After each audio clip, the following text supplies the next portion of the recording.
Magandang araw ho sa inyong lahat mga kapatid. JDB po uli ang inyong abang lingkod. Pag-usapan natin ngayon ito hong ginawa ni Senator Bato de la Rosa. Akalain nyo, tinamaan ng magaling, nagpaawa. Kaya lang ho, napahamak niya yung buong kampo nila. Yan, syempre kasama na dyan ang inyong pinakamamahal na si Senator Bongo at ang pinaka-super minamahal po ng mga loyalista ay ni Marcos Nyo, hindi pala, Amy Nyo Duterte. Yan, yun yung bago niyang pangalan. Ito ho yung kanyang sinabi yun, ni Bato de la Rosa. Sabi niya, dapat pala nakagana, no? Expected ko na yun. Yung talagang kanilang pakay. Ang inimulis ang Duterte at ang kanyang kaalyado. Harapin natin kapag na-file na ng DOJ ang kaso na yan. Yang gusto talaga nilang mangyari. Pabigatin nila ng gusto. Bakit? Alam nga naman pagaanin. Putragis Bato de la Rosa, paano kayo mag-case build up? Di ba halimbawa may ginawang kabulastugan, nalaman nyo. Di ba kailangan ninyong hulihin. Pagagaanin nyo, case build up ninyo.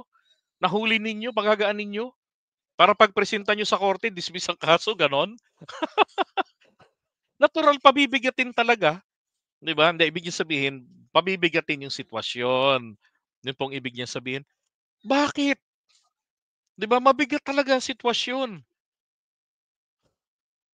Yung mga taong maraming nadamay sa pumalpak ninyo, sabi niyo naman pananagutan niyo eh. Hindi kayo natatakot eh.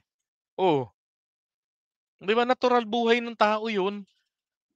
Pananagutan niyo 'yun, mabigat talaga 'yun. Sabi niya, kapag kami ni Senator Bongo ay hindi manalo next year, wala nang haharang sa impeachment ni VP Sara Duterte. Oh, yay! At dagdag po natin mga kababayan, si Camille Villar, wag ho nating iboboto, 'di ba? Yung mga posible ho na mga posible ho na mga um, magdidepensa diyan o yung posibleng abstain. Meron diyang ilang mga po pwedeng mag-abstain eh. Balikan natin sa ibang araw.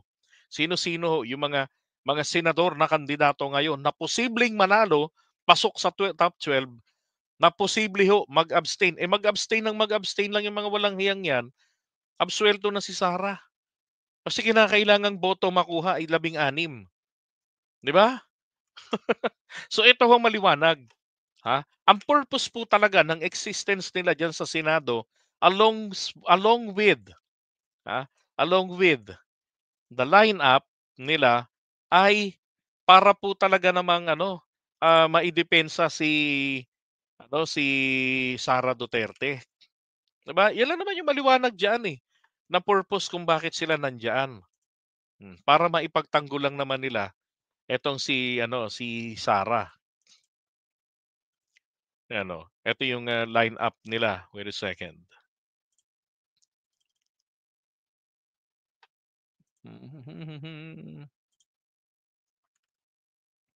Ay, teka. So, eto yung mga senatorial lineup po ng kanilang team. Yan. Team Duterte. Senatorial slate. Hindi ba itong mga to? Mga harang lang ng impeachment yan. Oh, Bongo, of course, loyalty dyan. Rodante Marcoleta, di ba? Bato de la Rosa. Yan. Ngayon, ito, sali rin tong mga to. Raul Lambino, matagal na sa kanila yan, Kindigong. Attorney J.V. Hinlo, Vic Rodriguez sa pagka-bitter-bitter, 'di ba? Oh. Etong dating magaling na artista, kamote na ngayon, Jimmy Bondok. Tapos si Apollo, si Cubes, and then si Philip, sabi ni Sara Duterte, sinungaling ka! Lahat ng tao sa mundo sinungaling. Mga ganun-ganun pa yung mata. Alam mo, nag-exorcist eh. 'Di ba? So, dito lang maliwanag po sa sinabi niya ni Bato de la Rosa, ang purpose po ng kanilang existence para lamang po talaga hindi lang magdepensa, mangharang sa impeachment ni Sara. Of course, para po manindigan para sa mga Duterte. Yan ang purpose nila.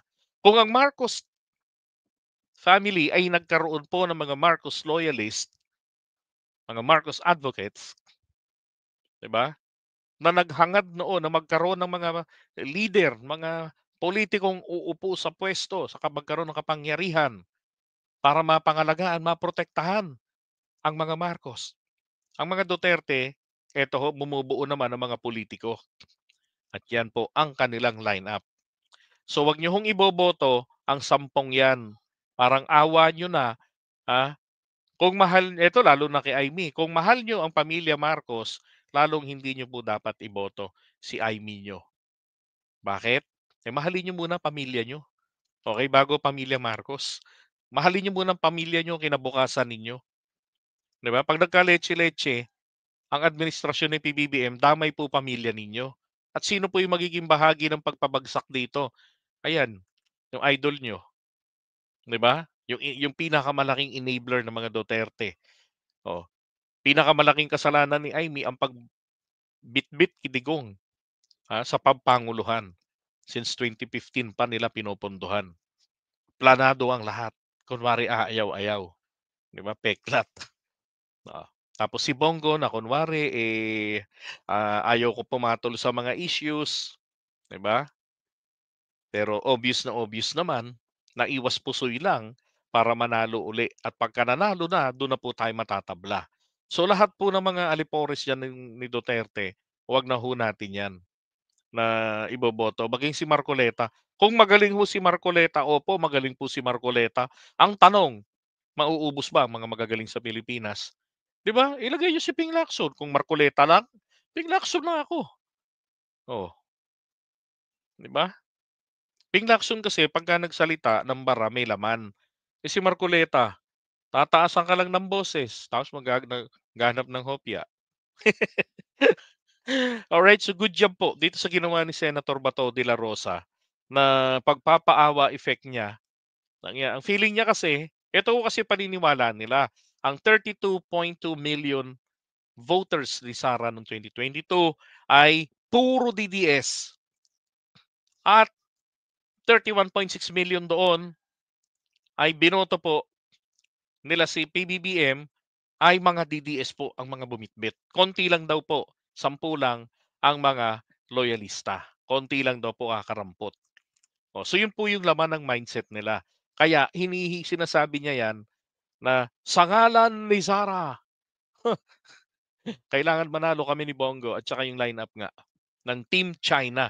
Pero ang totoo, they will work for the interest not just for the Duterte but of course for the for the China. For China. Yan ang gagawin nila. Baka nga pagka nagsipanalo mga damuhong ito, magpasa pa 'to ng panukalang batas, 'di ba, na nagsasabi, "For the sake of peace, unity in the Southeast Asia," 'di ba? Pinauubaya na namin ang West Philippine Sea sa China kapalit ng, mga investments. Tragis, parang yung ginawa kay Duterte, 'di ba? Oh, kaya naman tayo tuwang-tuwa noon, "Oh, China kapitbahay yan," ganyan-ganyan. Pangako 380 mahigit na mga investments. Tapos sabi niya, "Gawain niyo na lang kami na na province of China." Daming pera, China, daming pera. Yung mga incheck pinagtatawanan siya, 'di ba? Nagpaka-ass kisser sa China. Anong ginawa ng China no'n? Yung Scarborough Shoal.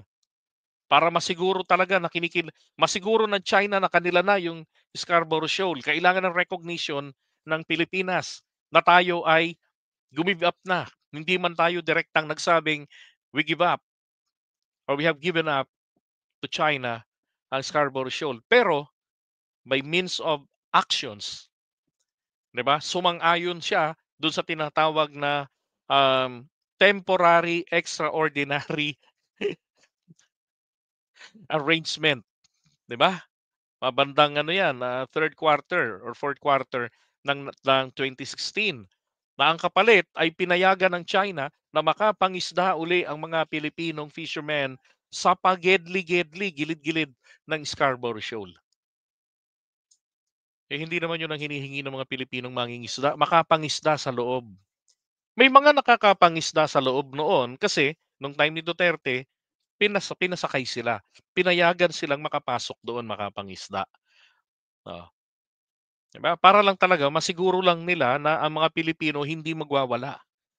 Para talagang yung mga mangingisda natin masabi na, pumayag pala ang China na makabalik kami rito makapangisda. Atin na uli ang Scarborough Shoal. Ah, pero legally speaking, dahil pinayagan niya yung kasunduan na yan, sinang-ayunan niya, inabenta niya tayo ng walang bayad. O di may ibig sabihin na ipamigay niya tayo yung Scarborough Shoal na ipamigay ni Digong sa mga incheck. 'Di ba? Pumalpak nga si Pinoy do'n sa desisyon niya na paiwanan sa mga tropa natin na sa kabila ng napakatinding pagsisikap ni Trillanes na mauto ang mga incheck at unti-unting mag-pull out do'n and then manatili ang status quo. Ito si Pinoy mali ang nagdesisyon lang sablay pa. Dinemanda niya ngayon ng China, 'di ba? Ang problema, yung tagumpay panahon na ni Duterte, ikinahiya pa, ikinagalit, pambasurahan lang daw. 'Di ba, isipin mo 'yun, maglalagay tayo, yung perwisyong dinulot po ni Duterte mag-isa pa lang siya no'n. Lalo ho ngayon, pagka yang mga 'yan nagsipanalo 'yan, yang 10 na 'yan, 'di ba? Baka hindi pa aakusa ang Kongreso 'pag may nag-file ng impeachment laban kay BBM. Ang Senado naka-convert na into impeachment court. Kaya, paramdam natin sa mga 'yan, enough is enough, 'di ba? You're done. Gano'n dapat. Lahat ng mga Duterte minions, regardless na si Amy Marcos kasali pa, ibasura niyo na 'yon. Mahalin po natin ang ating kinabukasan. Okay? Walang ibang magmamalasakit sa atin kung hindi dapat tayo lang. Okay? At huwag ho kayong maniwalang nagmamalasakit sa inyo si Amy. Sa kapatid nga niya hindi nagmamalasakit, sa inyo pa. Hello? Gising-gising din naman mga loyalista. Alright?